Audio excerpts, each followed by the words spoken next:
오늘은 고린도후서 12번째 시간입니다. 임무라고 하는 이런 제목입니다. 학창 시절 여러 가지 많은 추억과 기억들이 있으시겠지만은 저도 꼭 생각이 나는, 기억에 나는 그런 사건이 하나 있는데요. 제가 학교 다닐 때 어떻게 좀 싸움을 많이 했을 것처럼 보입니까? 어떻게 보이십니까? 네, 생활통지표에 보면 항상 선생님이 쓰시는 게 이 아이는 성격이 온순하며 뭐 그런 걸 항상 쓰셨어요. 왜 썼나 생각해 봤더니 쓸 게 별로 없어서 그냥 쓰신 것 같아요. 그리고 그 얘기는 뭐냐면 별로 발표력이 없다는 뜻이에요, 사실은. 자, 그런데 어쨌든 제가 친한 친구와 주먹 다짐을 딱 한 번 한 일이 있습니다. 중학교 1학년 때인데요. 그 친구하고 초등학교 때부터 교회도 같이 다니면서 굉장히 이렇게 친하게 지냈습니다. 자, 그래서 중학교에 딱 올라왔는데 친구의 구성이 좀 바뀌잖아요. 그런데 또 다른 그 친구가 우리 사이를 상당히 좀 시기를 했습니다. 그래가지고서 이제 이간을 했어요. 이쪽에 가가지고 야, 재원이가 너 엄청 뒤에서 막 너 안 좋게 얘기한다. 그러면 그럴 리 없는데 나한테 와가지고 야, 걔가 너 없는 데서 엄청 너 안 좋게 막 지금 막 그러고 다녀. 막 그러는 겁니다. 처음에는 아니라고 그랬는데 자꾸 들으니까요. 그런 것 같더라고요. 또 이렇게 사람이. 그래가지고 제가 딱 한번 싸워봤죠. 그 통산 제가 1전 무승 1패 라이트 플라이급 강제와 화려한 전적입니다. 1전 무승 1패. 자, 그래가지고 그 친구가 이제 계속 사이를 이렇게 갈라놓고 자기가 더 친하려고 말이죠. 그런 거더라고요. 그래가지고서는 결국은 우리는 사실 큰 문제도 없고 싸울 일도 별로 없는데 괜히 자존심이 이렇게 상하니까요. 이렇게 싸우게 되는 거예요. 그래서 이 친구가 얼만큼 우리를 싸움을 붙였냐면요. 싸우는 장소까지 다 섭외를 해놨더라고요. 학교 끝나고 저 연립주택 뒤에 가면 싸우기 좋아, 거기. 그래가지고선 싸워보지도 않았는데 가가지고서 이제 싸움을 해야 되는 거예요.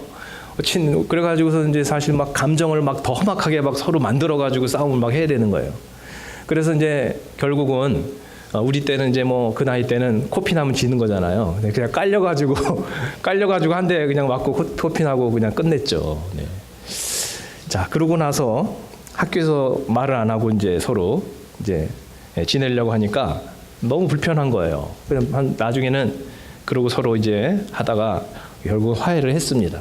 그래서 그 친구는 지금도 연락을 하죠. 지금도 연락하는데 그 중간에서 싸움을 주선한 친구는 연락을 안 하는데 이렇게 싸웠다가 화해한 친구는 지금도 연락을 하고 있습니다.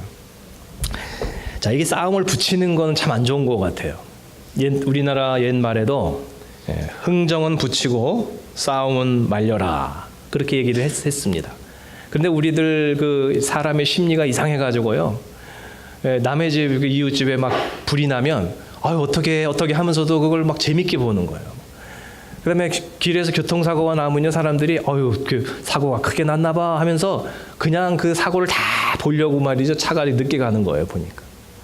그리고 누가 이렇게 서로 이렇게 말다툼을 막 하잖아요. 그러면 싸우지 말라고 하면서도 중간에서 누가 말려가지고 싸움이 그냥 중간에 끝나고 끝까지 안 싸우면 왠지 모르게 사람들이 좀 섭섭하게 좀 더 싸웠어야 되는데 뭐 이렇게 생각을 하고, 인간관계 속에서도 나하고 이 사람하고 관계가 안 좋은데 이 사람하고 딴 사람하고 서로 이렇게 싸우려고 그러면 은근히 좀 크게 좀 싸웠으면 좋겠다, 이런 인간의 심리가 또 있는 거예요. 자, 산상순에서는요, 화평하게 하는 자가 정말 하나님의 아들이라 일컬음을 받는다는 말씀이 있습니다. 화평케 하는 자가 아주 명사형으로 나옵니다. 피스메이커. 이 명사형으로 나온다는 건요, 완전히 굳어졌다는 얘기거든요. 동사형은 어쩌다 한번 하는 건데 명사형은 완전히 굳어진 거죠. 요셉을 향해서 꿈꾸는 자다. 아예 그냥 그게 별명화됐죠. Here comes dreamer. 그냥 드림을 하는 게 아니라 하도 그냥 꿈을 많이 꾸니까 드리머예요, 드리머. 꿈꾸는 자. 아예 그 명사가 되는 거죠. 바나바가 하도 위로를 잘하니까 그냥 위로하는 동사가 아니라 위로자. 명사가 별명이 아주 돼버렸습니다. 전문성이 돼버린 거죠. 굳어진 것입니다. 화평케 하는 자가 뭐냐면 너무 화평을 많이 이렇게 창출하니까 아예 화평케 하는 자로 굳어져 버린 것입니다. 그래서 피스메이커가 돼버린 거죠. 자, 우리들 주위에는요 세 종류의 사람이 있어요. 이렇게 보면 피스메이커가 있고요, 피스키퍼가 있고요, 피스킬러가 있어요. 보면 그래서 이 피스메이커는 안 좋은 분위기 속에서도 그 사람만 들어가면 분위기 갑자기 좋아지는 그런 사람, 그냥 이 분위기를 만들어가는 사람, 이런 사람이 피스메이커고요. 피스키퍼는 그냥 크게 나쁘지만 않게 그냥 이렇게 원만하게 그냥 이렇게 잘 지내는 이런 사람들. 그러나 뭐 적극적으로 내가 먼저 화해를 하고 막 화해를 시키고 그러는 정도는 아니고요. 에베소 4장 3절에 평안에 매는 줄로 성령이 하나 되게 하신 것을 힘써 지키라. 그냥 지키는 거죠. 유지하는 거죠. 부부끼리도 그냥 그렇게 좋은 관계는 아니더라도 그냥 싸우지는 않는 정도. 그 정도.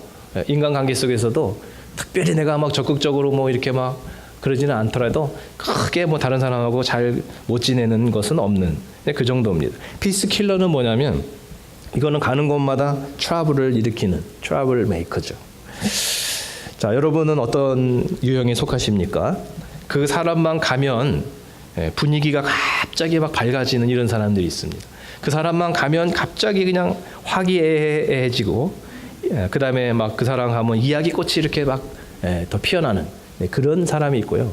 반면 그 사람만 뜨면 분위기가 어두워지고 분위기가 썰렁해지고 화기애애하던 분위기가 화기애매해지고 하던 이야기도 그 사람 보면 갑자기 딱 멈추고 뭔가 좀 이런 사람도 있습니다. 과연 여러분은 어떤 유형에 속할까 생각해 보시기 바랍니다.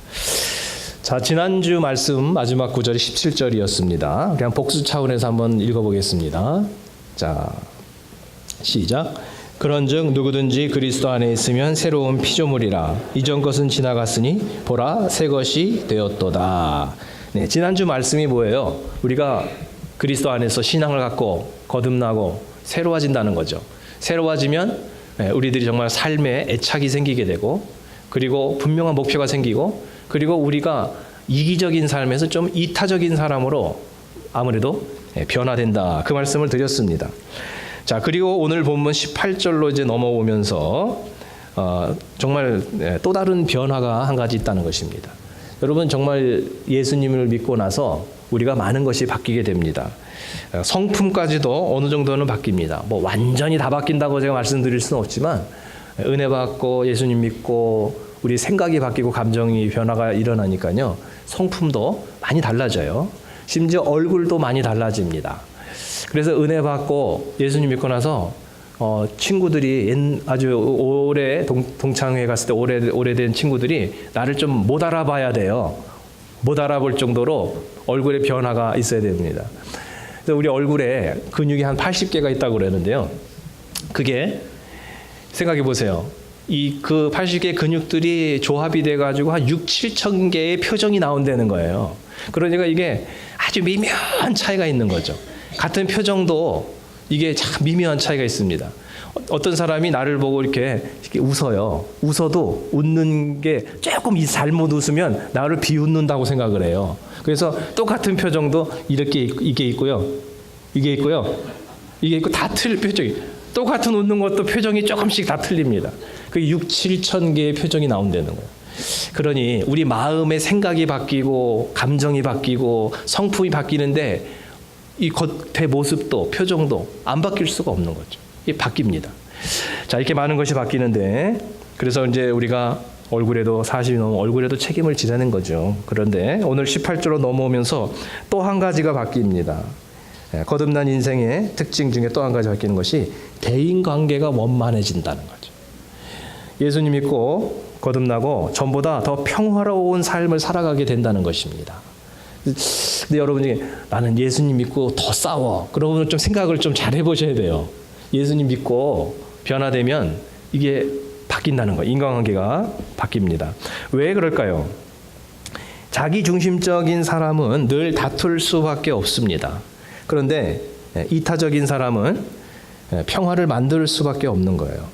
항상 내 입장에서 생각하면요, 늘 섭섭하고 늘 괘씸하고 늘 그냥 그 모든 것이 정말 사람들이 이해가 안 되는 거예요. 그런데 이타적으로 생각을 하면서 살다가 보면요, 모든 게 그냥 이해가 되는 거예요. 아, 그럴 수도 있겠다.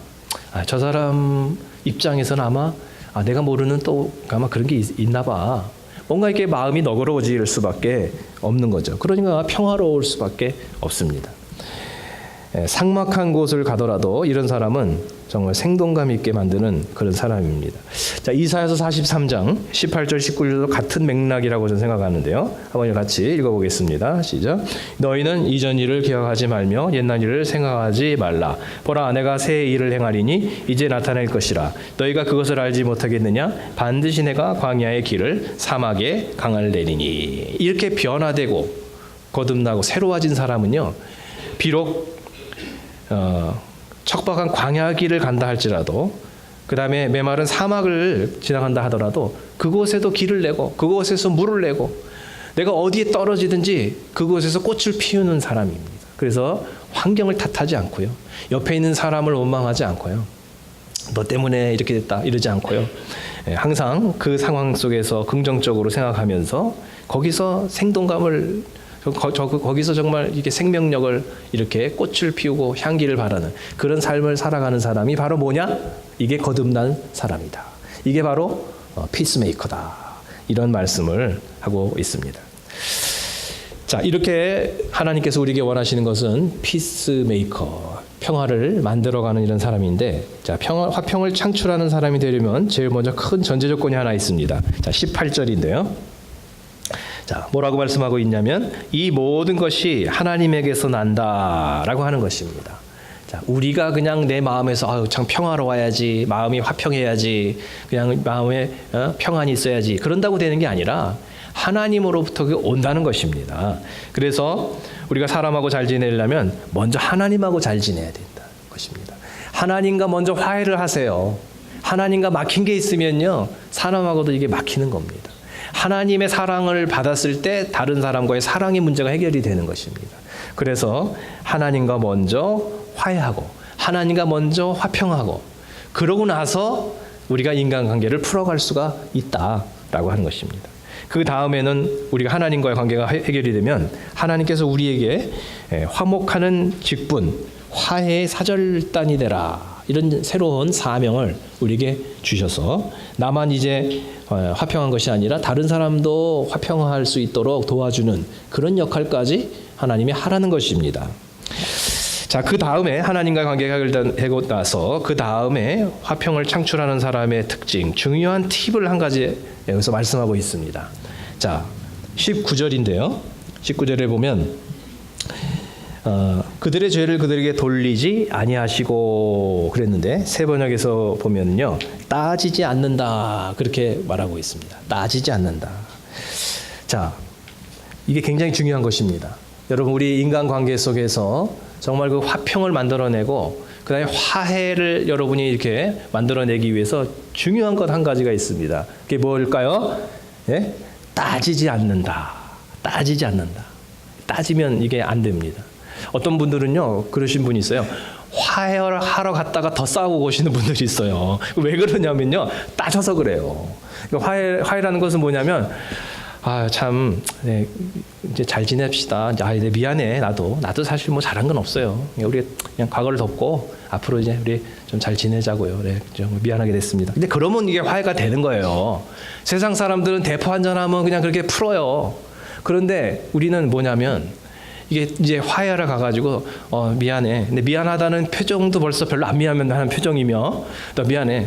근데 말이야, 내가 한 가지는 짚고 넘어가고 싶은데 말이야, 내가 왜 그렇게 그랬는지 이건 정말 설명을 꼭 해야 되겠어. 뭐 이런 식으로 하는 거죠. 그러면 어떻게 되냐면 이게 화해하고 갔다가 더 대판 싸우는 거죠. 결국 또 원점으로 돌아가 버리는 겁니다. 그래서 굉장히 중요한 거 한 가지, 화해하시거나 평화로운 관계가 되시려면 무조건 그냥 미안하다 그러는 거예요. 그냥 무조건. 더 이상 과거를 자꾸 캐내면 안 되는 거죠. 그리고 따지면 안 된다는 것입니다. 굉장히 중요한 원리를 오늘 말씀에서 가르치고 있습니다. 자, 그런데 많은 그리스도인들이 화평의 중요성을 알면서도 많은 경우 따질 수밖에 없는 이유가 있다면 그것은 하나님이 정의와 공의를 세우고 진실을 밝혀라고 하는 또 다른 사명감을 주시기 때문에 그렇다는 것입니다. 화평한 것도 중요한 사명인데, 그러나 이 땅에 정의와 공의를 실현하고 옳고 그름을 바로 분별하고 그리고 진실을 밝히고 진리를 이 땅에 실현해야 되지 않겠느냐, 그것도 중요한 사명이 아니냐, 그러다 보니 따질 수밖에 없다, 이렇게 생각을 하는 것입니다. 그런데 여러분, 물론 이 두 가지 사명이 다 있습니다마는, 사랑과 공의, 조화를 이루어야 되겠습니다마는, 우리 그리스도인들이 세상에 나가서 선교하는 삶을 살고 전도하는 삶을 살 때 뭐가 더 중요할까, 뭐가 우선일까를 한번 생각해 보시기 바랍니다. 물론 카톨릭에서는 뭐 정의구현사재단, 그래서 사회 뭐 이슈를 엄청나게 많이 이렇게 다루고 참여를 했죠. 그래서 뭐 정치적으로 뭐 쫓기면 무조건 명동성당 가고 막 그랬잖아요. 자, 한번 우리 보겠습니다. 마태복음 5장 9절 다 같이 시작. 화평하게 하는 자는 복이 있나니 그들이 하나님의 아들이라 일컬음을 받을 것이며. 우리 나름대로는 진리를 위해서, 공의를 위해서 싸운다고 하는데 세상 사람들을 보면 맨날 싸우는 거밖에 없어요. 그래가지고서 하도 싸우면은 막 교회 가서 싸우라고, 이놈들 여기 뭐 교회인 줄 아냐고 막 야단치는 할아버지가. 그게 왜 그러냐면 교인들이 너무 싸우니까, 세상 사람보다 더 싸우니까 안 된다는 거죠. 그래서 그들은 우리가 하나님의 자녀인지 크리스찬인지 우리를 어떻게 하냐면 겉으로 보여지는 이런 평화로운 모습을 보기를 원하는 것입니다. 속에 있는 무슨 은사나 무슨 어떤 뭐 영적인 영성이나 잘 안 보이거든요. 겉으로 드러나는 삶의 태도, 인간관계, 이런 것들이 그들에게 보이거든요. 그런 곳에서부터 정말 화평한 모습이 나타나야 한다는 거고요. 그다음에 요한복음 13장 35절 시작. 너희가 서로 사랑하면 이로써 모든 사람이 너희가 내 제자인 줄 알리라. 네. 그러니까 우리가 제자 훈련 공부를 뭐 2년 3년 해가지고는 성경을 뭐 수십 개를 암송하고 말이죠. 그래가지고서는 뭐 이렇게 한다고 제자라고 봐주는 것이 아니라 정말 진실한 크리스찬이다, 사랑하는 모습이 있을 때, 그럴 때 사람들이 저 사람 정말 진실한 크리스찬이다, 정말 신앙이 참 순수하다, 이렇게 그들이 보게 된다는 것입니다. 우리가 세상에 나가서 뭐 똑똑하고 날카롭고 대쪽 같고 목에 칼이 들어와도 할 말은 하고 이런 사람은 세상에도 많아요. 그런 사람들은요, 우리 안 믿는 사람보다, 우리 믿는 사람보다 안 믿는 사람들 속에서 그런 분들 참 많습니다. 이런 모습이 참다운 그리스도인이라고 인정받게 해주는 것이 아니라, 물론 그런 정의로운 모습도 우리에게 있어야 하겠지만 더 우선적인 것은 사랑하고 평화로운 이런 모습이 우리에게 필요하다라고 하는 것입니다. 자, 오늘 공의와 이 평화를 모두 희생시키지 않을 수 있는 그러한 대안이 21절에 마지막으로 결론적으로 나오고 있습니다. 자, 공의를 실현하기 위해서 평화를 희생할 필요가 없고요. 평화를 위해서 정의를 타협하여서 희생할 필요가 없다. 두 가지 다 동시에 추구할 수 있다. 이렇게 오늘 21절에 나오고 있습니다. 자, 첫째는 희생해야 한다는 것입니다. 그리스도께서는 칼로 정의를 구현하지 않으시고 십자가로 공의를 이루셨습니다. 자, 에베소서 2장 16절 한번 다 같이 읽어보겠습니다. 시작. 또 십자가로 이 둘을 한 몸으로 하나님과 화목하게 하려 하심이라 원수된 것을 십자가로 소멸하시고. 네. 그러니까 그리스도께서도 칼로서 정의를 실현한 것이 아니라 본인 십자가에 희생하심으로, 그러므로 하나님의 공의를 실행을 하셨다면 그리스도인들도 역시 마찬가지로 우리 그렇게 희생을 통해서 하나님의 공의를 우리가 추구할 수 있다라고 하는 것입니다.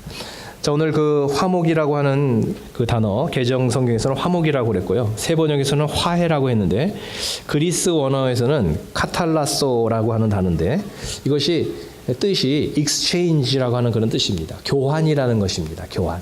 그래서 우리 그 환전소를 money exchange 이렇게 하잖아요. 환전소. 환전소 가가지고 한화를 내가 낸 만큼 미화를 받는 거거든요. 내가 한화를 내지 않으면서 미화만 많이 달라고 그러면은 그 되겠습니까? exchange 해야 되는 건데요. 교환을 해야 되는 건데.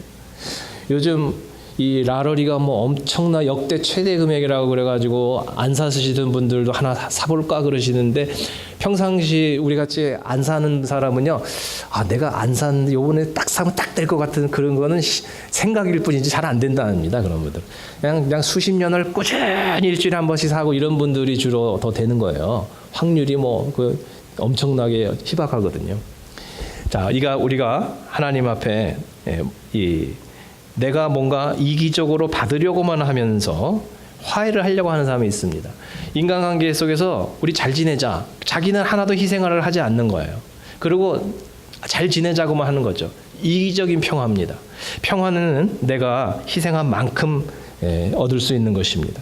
그렇기 때문에 이타적인 자세로서 내 자신이 희생을 하려고 각오했을 때 그 평화가 가능해진다. 많이 드려야 하는 것입니다. 많이 내가 희생을 해야 되는 것입니다. 자, 그만큼 이것이 이루어질 수가 있다. 그래서 그것이 화해고 그것이 화목입니다. 자, 그래서 여러분 어떤 삶 속에서 문제가 있을 때 지적이나 비판으로 정의가 세워진다고 생각하지 마시고요. 뭐가 잘못됐을 때, 거봐, 내가 그렇게 말했잖아, 그렇게 하지 말라 그랬잖아. 왜 다 그렇게 했냐고. 막 그렇게 한다고 그래서 이게 올바로 되는 것이 아니라는 거죠. 그건 자기중심적인 것입니다. 정의를 위해서 그런 어떤 문제가 있을 때 먼저 자기를 희생하는 사람들이 공동체 안에 많아질 때 그냥 다들 조용히 내가 책임져야지, 내가 수습해야지, 내가 희생해야지, 내가 감수해야지, 이런 사람들이 하나 둘 더 많아지잖아요. 그러면 그 공의는 자연스럽게 세워지고 그 공동체는 전체적으로 올바른 곳으로 가게 됩니다. 그런데 그냥 서로가 너 때문이야 네가 책임져 막 소리만 시끄럽지 하나도 해결되는 게 없다는 것이죠. 자, 그래서 대안이 바로 그것입니다. 우리가 희생하면 하나님의 공의가 실현되면서 평화도 희생되지 않고 공의도 희생되지 않을 수 있는 그런 방법이 바로 그것이다. 두 번째는 21절에 보니까 그리스도 안에서 하나님의 의가 된다 그랬습니다. 우리가 그리스도 안에 들어가야 한다는 것입니다. 그리스도 밖에서 내 노력이나 내 도덕성이나 이런 것을 가지고서 공의를 이룰 수가 없다는 것입니다. 그러니까 여러분, 남들 신경 쓸 거 없고요. 내가 그리스도 안에 거하는 삶을 살면 되는 것입니다. 다른 사람 가운데 이게 바로 거쳐져야 되고 정의와 진실이 구현돼야 되고 막 바로 잡으려고 막 그냥 내가 막 하는 그 에너지를요, 내가 바로 살면 되는 거예요. 내가 바로 살면서 내 자신이 진실된가, 항상 그리스도 안에 있는가, 하나님의 말씀 안에 있는가, 이것을 늘 자기 자신을 돌아보잖아요. 그런 사람들이 많아지면 전체가 그렇게 되는 거죠. 자, 그래서 그리스도 안에 내가 거하고 내가 그리스도가 희생하신 것처럼 나도 희생하자. 이렇게 여러분이 살아가신다면 여러분의 인간관계는 너무나도 평화로운 인간관계가 되고, 그리고 정말 나빴던 관계도 화해가 될 것입니다. 그러면서도 하나님의 공의는 무너지지 않습니다. 오히려 하나님이 원하시는 뜻이 더 우리를 통해서 이루어지게 될 것이다. 이게 오늘 21절의 말씀의 대안이고 결론인 것입니다. 사랑하는 여러분, 하나님께서는 제자가 또 하나님의 자녀가 이 세상에 나가서 평화로운 삶을 살기를 원하십니다. 안 믿는 사람들보다 우리가 훨씬 더 정말 이렇게 양보하고 평화로운 삶을 살아갈 때 전도가 되어지고, 그리고 그런 그리스도인의 가정이, 그리스도인의 공동체가 이런 모습으로 살아가는 것을 볼 때 그들의 마음의 문이 열리고, 그래서 신앙이 전파될 수가 있다는 사실입니다. 자, 그렇다고 그러면 우리들이 어떻게 살아야 하겠습니까?